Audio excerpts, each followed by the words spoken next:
Live from the chicken wing capital of the world, Buffalo, New York. You're listening to the Childcare Bridge podcast, your source for the best tips, tools, and tactics on how to market and grow your childcare center, ensuring total domination. Total domination. This is the Childcare Bridge, and this is your host, Michael Tasner.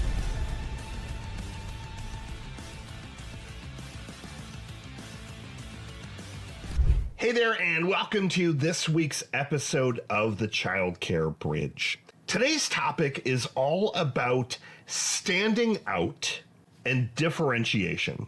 I get a lot of questions all day, every day on all different kinds of topics. And one that has been coming up quite a bit lately is, Michael, how do I differentiate my center from the center that is a mile away, 2 miles away, 5 miles away? How do I differentiate my center from some of the big box franchises that are coming in? And they're coming in with full guns blazing on why they have the best curriculum, the best buildings, the best apps. Like, how do I stand out in a market that, while this is a recession-proof market, is still a market that has a fair amount of competition? There are only a few instances in my 10 plus years of being in this industry where I have seen very little competition in a particular city. If you look at any of the big cities across the US, Canada, even the UK, when I look at it, there's a fair amount of competition. And especially as families are continuing to move to these particular cities, it just continues to drive more and more growth, which then in turn says, hey, maybe we should look at opening up a center. Maybe we should look at opening X. So what I wanted to do was to take a step back. And I'm going to answer you the question directly, but I wanted to take a couple of steps back and to throw a slightly different question at you. Now, before you can start to figure out what makes your center unique, what makes your center different, I need you to have went through the exercise where I've talked about putting together a painted picture or a vivid vision. A concept that was talked about by a gentleman named Cameron Herold that I heard probably 15 years ago. Now, the reason that I want you to do this exercise is a lot of centers, when I ask them what they want, what do you actually want out of your center? What do you want out of your life? What do you want out of your family? What do you want out of your finances? Like, what do you, as a person, inherently want? Now, I can tell you that I am literally going through this exact exercise as we speak, because I have a feeling that some of my priorities, some of my desires, some of my wants are really starting to shift. As I continue to get a little bit older, I'm starting to realize that there are certain things that I want to make sure that I accomplish in this lifetime. So my priorities, my goals, my desires are starting to change. You might say, well, Michael, what does figuring out what I want have to do with differentiation? I'm going to tell you. When you are crystal clear on exactly what you want, what is that you want out of all the areas of your life and your business, your center, your culture, your team, your revenue, you can leverage that to then start to find points of differentiation. So, for example, I'm just going to pick a couple of random cities and a couple of different examples so that you can start to see it and kind of visualize how I'm explaining this. So let's say that you talk about how, as a child, you would have thrived with having a personalized approach to not just preschool, but to school in general.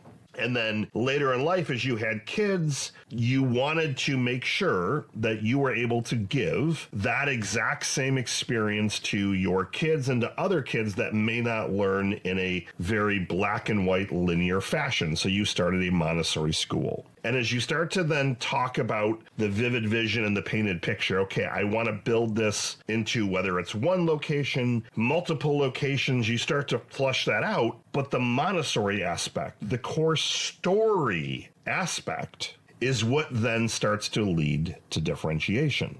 Notice how I said core story.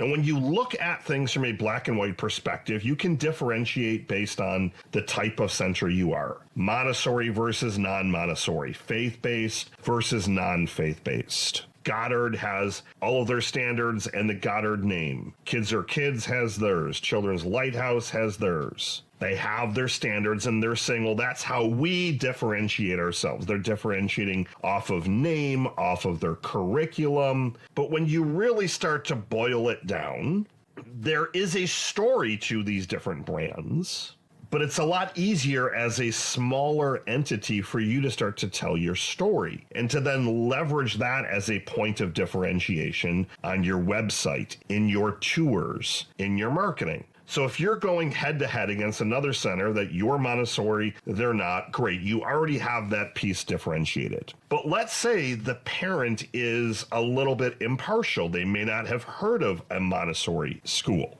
They really don't know what that is. So you start to explain it. And what ends up happening is when you are explaining it, let's say it's a director explaining on behalf of you, the owner, the founders, they're going to articulate that story. They're going to say something like, well, what makes us unique is that we're a Montessori-based curriculum, and it's founded on the roots because our founder went through the traditional system, did fine, but really started to thrive when they were able to get more individualized and personalized attention. So they wanted to start a Montessori center, and they sent their kids to it so that they could have a better experience. So you start to differentiate. Now, even if you're going up against another Montessori school, great, and let's play devil's advocate and say they have the exact same story, which a lot of times, quite frankly, can be true with Montessori schools. A lot of times they're started by parents or teachers that wanted that type of education because it didn't exist before, or they wanted it for their kids, and they said, why not? Let's just start a school. I hear that very, very often. So how would you then start to differentiate yourself if it's a Montessori school versus another Montessori school? How do you then start to differentiate? So from there, I go back to my painted picture / vivid vision document, and I start to look at all of these things that are going to come true, and I kind of compare that to all the things that are already true.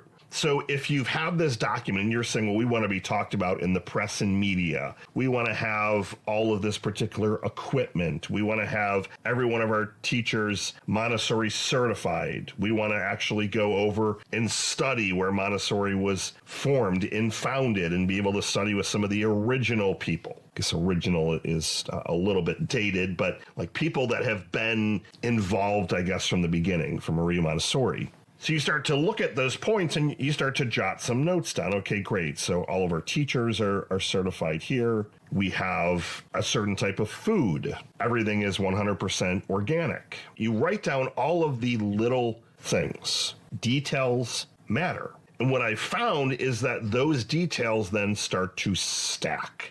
So here's where this gets interesting. Great. So we're a Montessori school. So you already have a leg up against all the other centers in a point of differentiation. If you're going head to head with another Montessori school, and even if you're not, you're going to talk about all of those little things. So I want to just talk about what makes our center unique. So let me just talk you through this. First off, all of our teachers have an average tenure of 8 years. And I'm talking as if I were giving a tour in this particular instance. So hang with me, but I want to give you the languaging again so you can I want you to start to visualize this. I want you to start to see how you can incorporate the languaging as I'm using this. So if I were giving a tour and I had certain points already listed out, all of the little things, these little details, I start to work into my story, which then again stack and become a whole bunch of points of differentiation. Now, the reason I need it to stack is that at the end of the day, childcare can be considered childcare. You would say, well, Michael, hold on a second. You said Montessori, faith-based, Reggio Emilia. You said Spanish immersion. So yes, that gives you a point of differentiation. But if a family is somewhat impartial and they're not seeking one of those things out specifically, you need to have some additional points. And at the end of the day, childcare can be lumped in the childcare bucket, or preschool can be lumped in the preschool bucket, or infant care can be linked in the infant care bucket. Like, how do you can't differentiate off of ratios, unless you've made a strategic decision to make less money and have smaller classrooms that are not optimized from a profit standpoint. If you have that, great, then you can leverage that. But you're not going to talk about the cribs you have unless there are points of differentiation. So that is where you go through everything with a fine-tooth comb and you start to list all the little things out from start to finish. Example. We've got the ProCare app that we will update every single day. You can have access and you can go and take a look and see everything that is going on with your son or daughter in real time. You'll notice that we have cameras at our center. While we don't make these available to parents, rest assured you can know that everything is being recorded. We take security at the utmost concern. When you walk in, you'll notice that we had ABC. Probably shouldn't use ABC, but we have a certain type of lock. You have an intercom system, double latching door, and then every family gets a unique code for the door, or it's done by fingerprint, whatever the system you have. All of those little things. And as you walk in, we have a front receptionist, or our director is always at the front every single morning, every single time for pickup, so that you have an extra set of eyes and ears that are keeping an eye on everything and making sure that your family is safe and secure. Happy they're also there to answer any quick hit questions. And you just go through all of the little things that you take for granted. And there lies all of the fruit. There lies all of the hidden things that you can really start to showcase. You might not think they're unique, and they very well may not be. But as I said several times, they stack. When you're giving your tour, when you're telling your story, when you're writing on your website, your content, when you're shooting a video, talking about it, you can stack all of those little things. Some centers only take payments via check and cash. Other centers, there's a few centers that take cryptocurrency. Say, well, and if you really want, we even take payment in crypto. Yeah, is that a big point of differentiation? Not really, but when that becomes mainstream, it's a different story. But it's a small thing that they're going to then remember. And they're then going to associate that with some of the other things you said. Organic. Maybe the particular mattresses you use in the infant room are very specific bamboo type of mattress that was studied to improve sleep and do XYZ. Maybe each of the kids gets a free Whoop band to put on their wrist to help monitor them, and you can get all of that data. And that's not a small thing, and I only know of one center that does that out of thousands. But again, you're looking at all those little things. Is there anything different about your curriculum, your playground, the type of food you're serving, the teachers, the way they can interact with you, the way they're paying you, the way that you communicate with them, any particular activities? Do you have extended drop-off and pickup times? Do you offer the ability to hire the teacher outside of preschool if they want to come to your house for either extra help? And or some centers I know of allow the preschool teachers or the assistant teachers to actually do quote-unquote babysitting. All of those little things you're going to jot on a piece of paper, and then you're going to reread your Vivid Vision painted picture document to see all the things that have come true already. And then from there, you can then paint the story. So here are all the crazy things and amazing things that we already have done now. But I also want to let you know some of the things that are going to come. And while I can't promise you that they're going to happen while you are here, some of these will. So we're going to be doing X on the playground. We are adding an extra hour to pickup time, and the first 30 minutes is going to be completely free if you need it 3 days a week. So you start to talk about some of those other things and paint the picture that you've got all of these little points of differentiation, possibly a few bigger ones, and then you paint the story. I've used several buzzwords during this episode. I've used the word story several times. People buy off of emotions. They buy from stories. They love you to tell a story. The second thing I've said several times is stacking. The only way that you are going to be able to stack points of differentiation are to go through everything with a microscope. There are going to be some that jump out at you that you know you are the only center that does X. There are some centers where the tenure of all the teachers is 20 years. That's a huge point of differentiation. Some centers have the lowest tuition cost in the area. That's a point of differentiation. Not one that I would love, but it's a point of differentiation. To clarify that last piece, listen to my episode on talking about pricing. Unless you have ridiculous margins and you're underpaying teachers and somehow you're able to make that work, charging less typically is not a way to make it in this industry. But look at all of those and look at the big ones, and you'll find a few, but then stack all of those little points of differentiation. Now, to tie this up, you then need to make sure that you are communicating all of this on your website, your blog, your social media, in your tours, in your ongoing emails, your social media posts. If you have a physical newsletter, your team needs to make sure that they are aware of all of these. So if you're sitting in that corner thinking, well, I'm just a traditional child care center, how do I differentiate? I hope that this episode gave you some tactics and some techniques that you can figure out. There are some things that make you unique, even if it's just simply your origin story. That's unique to your center.